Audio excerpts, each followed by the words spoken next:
మీ ఎలాంటి వ్యాపార ప్రకటనలకైనా వెంటనే మా ఛానల్ సంప్రదించండి. అందరికి నమస్కారం, నేను శిరీష. ఈరోజు మనతో పాటు ఉన్నారు certified tarot card reader, crystal healer Sreeja గారు. అక్కతో మాట్లాడదాం. అక్క నమస్తే. నమస్తే అక్క, ముఖ్యంగా చూసుకుంటే మరి ఇప్పుడు కన్యా రాశి వారికి ఈ 2026 ఎలా ఉంటుందంట? కన్యా రాశి వాళ్ళు రిలేషన్షిప్ పరంగా చాలా జాగ్రత్తలు తీసుకోవాలి. అంటే మీరు చాలా గుడ్డిగా నమ్మి వాళ్ళని పెళ్లి చేసుకుందాము అనుకునే వాళ్ళు ఎవరైతే ఉన్నారో మిమ్మల్ని బ్యాక్ స్టాబింగ్ చేసే అవకాశాలు ఉన్నాయి. ఆల్రెడీ చేసి ఉంటారు, కానీ ఏదో ఒక రకంగా సరే తప్పు జరిగిపోయింది, క్షమిద్దాము, ఒక అవకాశం ఇద్దాము అనుకునే వాళ్ళు చాలా మంది ఉంటారు. దయచేసి మీ కళ్ళు ఓపెన్ చేసి మీకు జరిగింది ఏంటో ప్రాక్టికల్గా ఒకసారి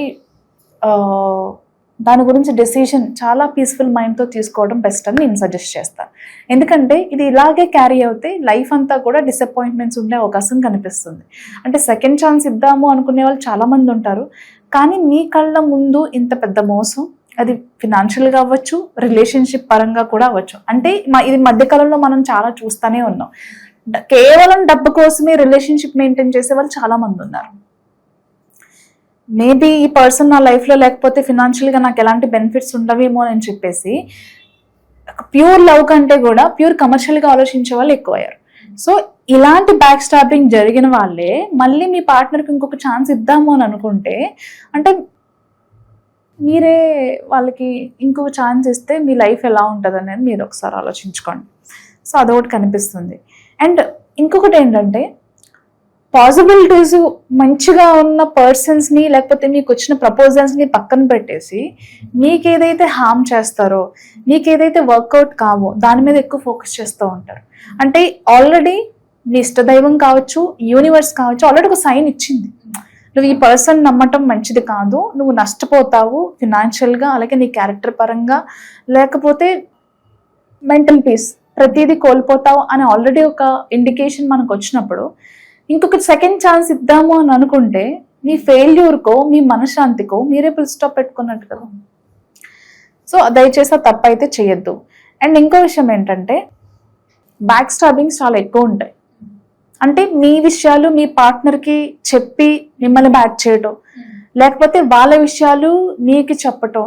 అంటే ఇక్కడ రెండు ఉంటాయి. అన్నెసరీగా మీరు థర్డ్ పర్సన్స్ని, మీ పార్ట్నర్ ఫ్రెండ్స్ని లేదా మీ ఫ్రెండ్స్ని నమ్మి ఒకటి రిలేషన్ని స్పాయిల్ చేసుకోవద్దు. రెండు, ఇంకో రకంగా కూడా మోసం జరిగే అవకాశం ఉంది. డైరెక్ట్గా అది మీ పార్ట్నర్స్ వల్ల లేదా మీ ఫ్రెండ్స్ వల్ల, అది ఏదైనా కావచ్చు, ఫ్రెండ్స్ వల్ల కావచ్చు, మీ పార్ట్నర్ వల్ల కావచ్చు. కాబట్టి ఈ విషయాల్లో జాగ్రత్తగా ఉండాలి. అలాగే రిలేషన్షిప్లో తరచుగా గొడవలు అయ్యే రిలేషన్షిప్స్ ఏవైతే ఉంటాయో ఇయర్ మాత్రం చాలా జాగ్రత్తలు తీసుకోవాలి. ఇంకా ముఖ్యంగా మరి స్టూడెంట్స్కి ఎలా ఉందంటారు? స్టూడెంట్స్ చూసుకుంటే కనుక చాలా సాధిస్తారు, ఫోకస్డ్గా ఉంటారు.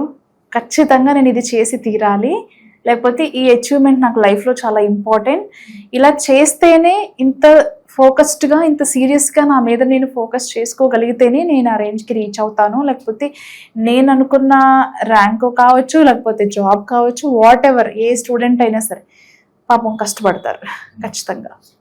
అంటే కష్టపడాల్సిన టైం యాక్చువల్గా.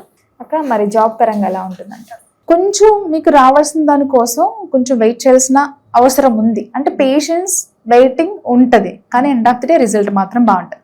తొందరపాటు నిర్ణయాలు తీసుకోవడం, పని జరగట్లేదు కదా అని చెప్పి ఒక మాట అనటం అనేది మంచిది కాదు. స్లోగా వచ్చిన అవకాశం మాత్రం పెద్ద వస్తాయి. అంటే ఇక్కడ press the process, go with the flow, opportunities వస్తాయి. అక్క, ముఖ్యంగా మరి ఎవరైతే ఓన్ బిజినెస్ స్టార్ట్ చేద్దాం అనుకుంటారు కదా, సో వాళ్ళకి ఎలా ఉందంటారు ఈ ఇయర్లో? పేషెన్స్ చాలా అవసరం. టీంలో ఉన్న వాళ్ళు కావచ్చు, పార్ట్నర్ యొక్క డెసిషన్స్ కావచ్చు, కలుపుకొని వెళ్ళటం చాలా ఇంపార్టెంట్.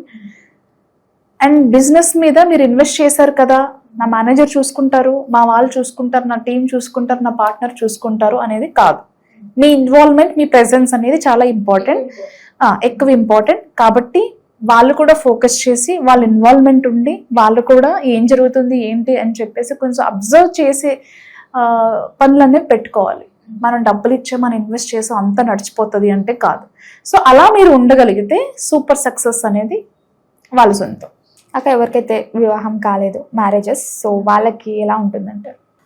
అరేంజ్డ్ మ్యారేజ్ వరకు ఓకే, బట్ ఎక్స్పెక్టేషన్స్ ఉంటాయి కదా లవ్ మ్యారేజ్లో, వాళ్ళకి కొంచెం డిసప్పాయింట్మెంట్స్ ఉంటాయి. అండ్ అది అక్కడ వరకు వెళ్ళటం అనేది కరెక్ట్ కాదు.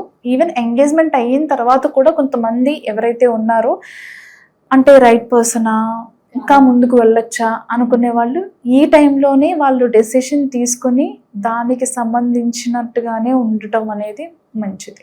లేకపోతే కొన్ని ఇబ్బందులు అనేవి ఉంటాయి, దానికి తగ్గట్టుగానే వాళ్ళు ఆలోచించాలి. అక్క ఎవరికైతే వివాహం జరిగిన తర్వాత సంతానం కోసం చూస్తుంటారు కదా, సో వాళ్ళకి ఎలా ఉంటుందంటే సంతాన యోగం ఉందంటారా? మరి కొంచెం టైం పడుతుంది ఇయర్లో. బట్ ఏంటంటే ఇక్కడ హెల్త్ని బాగా చూసుకోవాలి. హెల్త్ ప్రాబ్లం అనేది కనిపిస్తుంది. అది హెల్త్ అంటే ఏది కాదు, నీ ఓవర్ థింకింగ్ ఏదైతే ఉంటుందో, మన ఓవర్ థింకింగ్ జనరల్గా అదే మన స్ట్రెస్, అదే మన డిప్రెషన్, అదే మన ట్రామా, అదే మనకి అన్ని రకాలుగా ఏ హార్మోన్ ఇన్బ్యాలెన్స్ ప్రాబ్లమ్స్ వచ్చినా బాడీలో ఏది క్రియేట్ అయినా అదేంటంటే దానివల్లే జరుగుతుంది. సో హెల్తీగా ఆలోచించడం నేర్చుకోవాలి, ఓవర్ థింకింగ్ తగ్గించుకోవాలి, ఫిజికల్ ఎక్సర్సైజెస్ ఉండాలి. సో ఇవన్నీ చేయగలిగితే అది ఈజీ. అండ్ మంచి డాక్టర్ దగ్గరికి వెళ్ళటం కూడా చాలా ఇంపార్టెంట్. అక్క ఫిలిం ఇండస్ట్రీలో ఉన్న వారికి ఎలా ఉంటుందంటే? ఫిలిం ఇండస్ట్రీలో బాగుంది, గో విత్ ద ఫ్లో. అంటే ఎక్కువ ఎక్స్పెక్టేషన్స్ లేకుండా రీచ్ అయితే బాగుంటుంది. అక్క ఫైనాన్షియల్గా ఎలా ఉంటుందంటే? ఫైనాన్షియల్గా బాగుంటుంది, కానీ ఏంటంటే ఇంతకుముందు మనం ఆల్రెడీ ఇంకో రాశి గురించి మాట్లాడుకున్నాం. ఫినాన్షియల్గా డబ్బులు సంపాదించడం ఒకటే మ్యాటర్ కాదు, డబ్బుని నిలుపుకోవడం, అవసరానికి తగ్గట్టుగా వాడుకోవడం, ఇన్వెస్ట్మెంట్స్ చేసుకోవడం కూడా చాలా ఇంపార్టెంట్. డబ్బులు ఉన్నాయని చెప్పి కదా అని చెప్పి కొంతమందికి యాక్చువల్గా విచ్చలవిడిగా ఖర్చు పెట్టడం ఒకటైతే హెచ్చులకు పోయి ఖర్చు పెట్టే వాళ్ళు చాలా మంది ఉంటారు. సో ఇక్కడ డబ్బులు సంపాదించడం మ్యాటర్ కాదు, మీరు డబ్బును కాపాడుకోవడం చాలా ఇంపార్టెంట్. సో అన్నెసెసరీ ఖర్చులు వస్తూ ఉంటాయి, దానికి అక్కడ ఎలా బ్యాలెన్స్ చేసుకోవాలి అలా బ్యాలెన్స్ చేసుకోవాలి. సో ఖర్చులు అనేవి అయితే వీళ్ళకి ఇబ్బంది పడతాయి. అక్క హెల్త్ పరంగా ఎలా ఉంటుందండి? హెల్త్ పరంగా చూసుకుంటే కనుక ఇంతకు ముందు ఎవరికైనా వెహికల్ యాక్సిడెంట్స్ అయ్యి ఇబ్బంది పడుతుంటే మళ్ళీ జాగ్రత్తగా ఉండండి. యాక్సిడెంట్స్ వల్ల కానివ్వచ్చు, లేకపోతే యాక్సిడెంట్ అయిన తర్వాత కూడా దాన్ని నెగ్లెక్ట్ చేసేయడం వల్ల కూడా కొన్ని ఇబ్బందులు ఆల్రెడీ వచ్చి ఉంటాయి. అండ్ ఇప్పుడు కూడా అదే ఇండికేషన్ చూపిస్తుంది. యాక్సిడెంట్స్లో అగ్రెసివ్నెస్లో కానివ్వండి, లేకపోతే ఆల్కహాల్ తీసుకుని డ్రైవ్ చేయడం కానివ్వండి, ర్యాష్ డ్రైవింగ్స్ కానివ్వండి, ఇది ట్రిప్స్కి టూర్స్కి వెళ్ళినప్పుడు కూడా చాలా జాగ్రత్తగా ఉండడం అనేది చాలా ఇంపార్టెంట్. ఈ పొలిటీషియన్స్లో రాజకీయ రంగంలో ఉన్న వారికి ఎలా ఉంటుంది అంటారు? ఏదైనా జాగ్రత్తలు తీసుకోవచ్చు అంటారా? వాళ్ళకి అనుకూలంగానే ఉంది, కానీ కాన్ఫిడెంట్గా మాట్లాడాలి. కాన్ఫిడెంట్గా మాట్లాడాలంటే అది మాట్లాడుతున్న విషయం మీద ఆయనకు పూర్తి అవగాహన ఉండాలి. అది లేకుండా మీడియా ముందు కానీ జనాల ముందు మాట్లాడడం కరెక్ట్ కాదు. ఆ ఫోర్స్ అనేది తగ్గించుకోవడం, మెంటల్గా స్టేబుల్గా ఉండడం. అంటే జనరల్గా చాలా కామెంట్స్ ప్రతి ఒక్కటి కూడా పొలిటీషియన్ లైఫ్లో మనం చూస్తూనే ఉంటాం. సో దాన్ని ఓవర్గా నిజమా అబద్ధమా తెలుసుకోకుండా దాని మీద రియాక్ట్ అవ్వడం అనేది కరెక్ట్ కాదు. సో ఇక్కడ స్టేబుల్గా ఉండడం చాలా ఇంపార్టెంట్. అలా ఉన్నట్లయితే బాగుంటుంది. అక్క ఓవరాల్గా మరి ఈ కన్యా రాశి వారికి ఏమైనా రెమెడీస్ చెప్తారా? విష్ణుమూర్తి ఆరాధన ఎక్కువ చేసుకోవాలి కన్యారాశికి సంబంధించిన వాళ్ళు.